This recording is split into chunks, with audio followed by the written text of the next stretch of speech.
საიდან მომივიდა უთხრა და ერთი ოქრისთან გადააქცია წყალი ღვინოთ. მეორე ოთხმენო 90 წლის მერე ყურძენი არ მიგიღია და ღვინო არ გაგთავებიათო.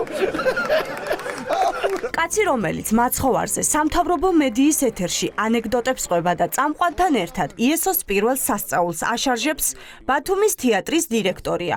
კოტე მჟავიას ცნობილ თამადობასთან ერთად ახლა უკვე ახალი ფუნქცია აქვს. ის იმ სამკაციანი ჯგუფის წევრია, რომელიც საზოგადოების ნაწილის აზრით ქართული ოცნების დავალებით მოქმედებს. დღეს ქართულ ოცნებას ვკითხეთ, როდესაც ნოდარ დუმბაძეზე ხუმრობის გამო კომიკოს თავ პირს ამტვრევდნენ ქუჩაში. რა რეაქცია აქვთ მაცხოვარზე ანეკდოტების მოსმენის შემდეგ? არ ვიცი, ახლა ასე თქვენ რაღაცას მაჩვენებთ მე? არ მოვისმენ. არ მოვისმენ ახლა ასე. არ მოვისმენ, იმიტომ რომ არასერიოზულია ეს. ახლა მე გაჩვენებთ რაღაცა სხვას და ასე ვილაპარაკოთ. არ მინდა. არ ვიცი, არ მომისმენია. არ მომისმენია. არ დავაცვენ. მისმინეთ? შავიას არ დავაცვენებ, მხოლოდ ამ საკითხებს რა. ჩვენც ვარსებობთ ამ ქვეყანას. აი მისმინეთ, აი უყურეთ. არ მოვისმინე. არადა როდესაც საქმე ონისე ოქრიაშვილს ეხებოდა, ოცნება კომენტარებსაც აკეთებდა და ვიდეოებსაც თავად გვაჩვენებდნენ. ვერაფერს ამბობს ვერც იურიდიულ საკითხთა კომიტეტის თავმჯდომარე.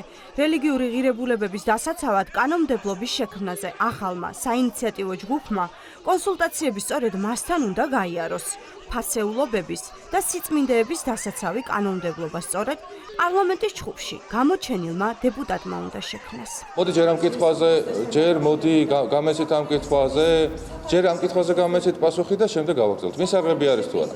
შშმ პირთან დაკავშირების შესაძლებელი არის თუ არა მისაღები? არ პასუხობთ კოტე.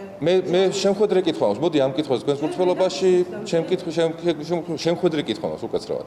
კაცი, რომელიც სამთავრობო მედიის ეთერში მაცხოვრის პირველ სასწაულს დასცინის, დღეს თავის მართლების რეჟიმშია. ამბობს, რომ მისი მიზანი არა რელიგიური სიწმინდეების დაცვა, არამედ ბილწ სიტყვაობასთან ბრძოლა. რელიგია როგორ უნდა დაიცვათ, როცა თქვენ ხუმრობთ მაგალითად კონკრეტულ საკითხებზე? არასწორად არის მე მგონი მაინც გაგებული აქ რელიგიის და საკარი. რავი როგორ გითხრათ? იმ ფაზა ბილსიტყვაობაზეა საუბარი, რომელიც მე სამწუხაროდ ქუჩაში გადმოდის. არა, ხუმრობაზე არ არის საუბარი, აქ ბილსიტყვაობაზეა საუბარი ელემენტარული, რომელსაც შეიძლება რომ რაღაცაირად უარ გადმოინახოს ქუჩაში და აგრესია რო არ გაიზარდოს, ამდენი აგრესია რატო წამოვიდა ამაზე გიზდები ძალიან მაფიქრებს ეს რა სადაგროვდა ეს ამდენი აგრესია. როდესაც გელათი გაანადგურეს, სად იყო ეს ხალხი? როდესაც ტაძრები, რომლებმაც საუკუნეებს გაუძლო და ქართული ოცნების ხელისუფლების პირობებში ნადგურდება, ვინ იღებს ხმას ამ უნიათობაზე? ეს კითხვები აქვს დღეს ოპოზიციას.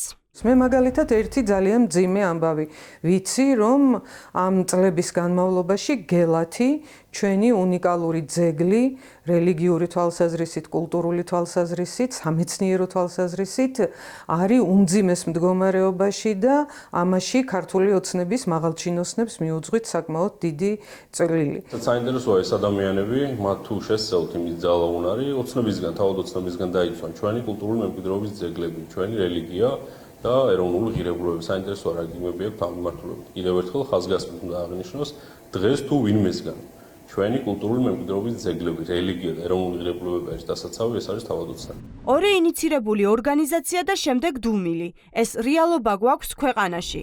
გაქრა ის ხალხი, ვინც კვირის დასაწყისში საციხო საქმეებს აანონსებდა და პრაქტიკულად თავ პირის მტვრევის დანაყოფის შექმნა დაანონსა.